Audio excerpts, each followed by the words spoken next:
Semua pelajar, hari ini kita akan belajar cara-cara untuk buat karangan fakta. Ini contoh karangan fakta lah. Dia ada perkataan macam ni. Huraikan langkah-langkah menjaga kesihatan diri.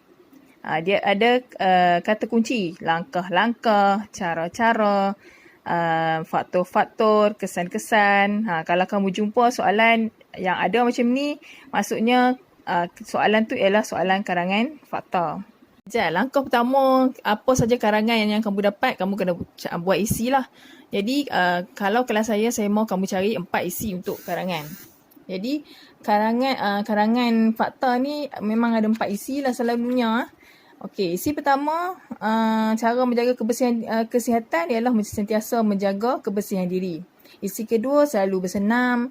Isi ketiga, mengambil makanan yang seimbang. Dan isi yang keempat, selalu memeriksa tahap kesihatan diri.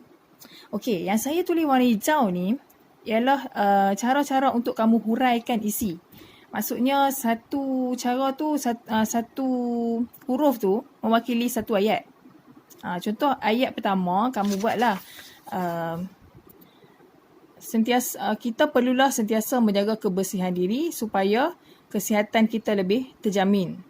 Kamu bagi sebab kenapa kamu kena sentiasa menjaga kebersihan diri. Okey, kamu bagi juga satu ayat lagi. Ayat ketiga ialah cara bagaimana kamu menjaga kebersihan diri. Contohnya kamu mandi kan. Okey, ayat ketiga ialah ayat contoh. Kamu bagi ayat, kamu bagilah contoh. Kalau kamu tak mandi, apa jadi pada kamu kan? Penyakit apa yang kamu boleh dapat kalau kamu tak mandi? Contohlah. Okey, rumusan kecil. Kamu bagilah satu ayat untuk menjadi penutup lah. Jadi penutup. Okey, contohnya, oleh itu kita perlulah sentiasa menjaga kebersihan diri supaya kita terhindar daripada penyakit-penyakit yang membuatkan kesihatan kita menjadi semakin merosot. Contohlah, kamu buat macam tu. Untuk setiap perenggan kamu kena guna perkataan SCCR. S untuk sebab, C untuk cara, C lagi untuk contoh dan satu lagi rumusan kecil. Okey, kita terus kepada langkah menulis. Langkah menulis pendahuluan dulu kita akan buat. Pendahuluan untuk karangan fakta saya suka kamu buat dalam 4 ayat.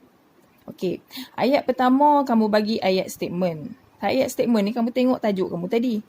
Tajuk kamu menjaga kebersihan diri kan. Jadi kamu buatlah apa-apa saja ayat yang berkaitan dengan tajuk. Contoh saya buat. Dewasa ini sebahagian rakyat Malaysia kurang menitik beratkan tentang penjagaan kesihatan diri. Tu statement pertama saya. Ada kaitan kan dengan tajuk tadi, menjaga kesihatan. Okey. Ayat kedua, kita buat statement kedua. Apa-apa sahaja ayat yang ada kata kunci. Apa kata kunci kita tadi? Kata kunci kita langkah-langkah menjaga kesihatan kan. Jadi kamu tengok ayat saya yang warna hijau. Tak apa nampak hijau kat situ, tapi dia warna hijau lah saya tulis. Okey, bertitik tolak daripada kenyataan tersebut, semua pihak seharusnya cakna tentang langkah-langkah untuk menjaga kesihatan diri mereka. Cakna tu maksudnya ambil pedulilah. Jadi ayat kedua tu saya dah masukkan dia punya kata kunci. Nampak tak? Langkah-langkah untuk menjaga kesihatan diri. Ada dalam ayat kedua tu. Okey, ayat ketiga, selalunya kalau karangan fakta, kita bagi sikit definisi tajuk ataupun maksud tajuk kita tu. Maksud menjaga kesihatan diri itu apa? Cuba kamu buat ayat dalam menggunakan ayat kamu sendiri. Kalau saya buat ayat macam ni lah. Menjaga kesihatan diri bermaksud kita memastikan tubuh badan kita sentiasa sihat dan sejahtera. Ayat macam tu sudahlah. Tak payah nak buat ayat payah-payah sangat kan. Boleh buat apa-apa saja ayat lah yang kamu faham. Apa itu maksud menjaga kesihatan diri. Okey. Ayat keempat, selalunya kita akan buat satu ayat supaya pembaca tu dia nak tahu lebih lagi tentang apa yang kita tulis. Okey, selalunya kamu boleh buat ayat tu dalam ayat tanya tau. Tak salah, kamu boleh guna ayat tanya. Contoh ayat saya, tahukah anda apakah langkah-langkah untuk menjaga kesihatan diri anda? Okey, tu ayat tanya. Sekarang ni saya nak tunjuk macam mana kita guna kaedah SCCR untuk buat perenggan kedua, iaitu perenggan isi. Kita tengok sebab. Ayat sebab. Sebab kenapa kita kena sentiasa menjaga kebersihan diri. Okay, ayat pertama.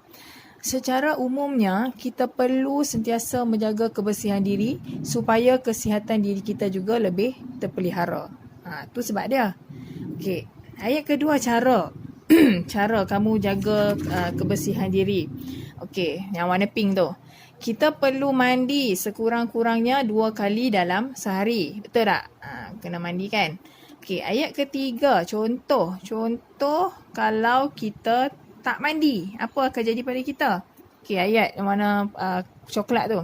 Sekiranya kita malas mandi, kita mungkin akan diserang oleh virus dan bakteria seperti coronavirus, denggi dan sebagainya.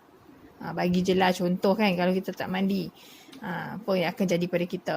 Okey, ayat terakhir, rumusan kecil. Cara buat rumusan jagalah kebersihan diri, keluarga dan kawasan persekitaran anda supaya kesihatan kita lebih terjamin. Jadilah buat ayat macam tu. Okey. Langkah terakhir, perenggan ke-6 lah. Perenggan ke-6 kamu perlu buat penutup kan. Penutup tu kamu buat dalam 3 ayat sudahlah. Ayat pertama tu ayat rumusan. Ayat kedua kamu bagilah 1 ayat harapan kamu. Ayat ketiga tu kamu tegaskan sikit pasal kamu punya tajuk tadi. Pasal kamu punya rumusan tadi tu. Kamu tegaskan sikit ayat kamu dan tambah peribahasa yang sesuai. Contohlah. Ayat pertama ayat rumusan tu. Kesimpulannya, semua orang perlu mengambil langkah-langkah yang bijak untuk memastikan kesihatan diri lebih terjamin. Itu kamu punya rumusan, kesimpulan kamu. Okey, ayat kedua tadi apa? Harapan. Contoh ayat harapan. Semoga semua rakyat Malaysia mampu menjaga kesihatan diri dengan lebih baik pada masa akan datang. Tu harapan kamu. Ayat harapan. Okey, ayat ketiga, ayat penegasan tadi. Ayat kamu nak tegaskan dengan macam mana kamu nak masukkan dia punya peribahasa.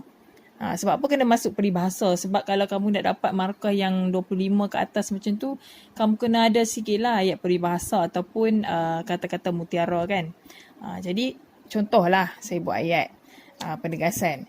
Janganlah kita membiarkan diri kita dihinggapi oleh penyakit. Seperti kata pepatah, mencegah lebih baik daripada mengubati. Nampak tak tegas sikit ayat tu kan? Janganlah tu kamu tegaskan. Okey.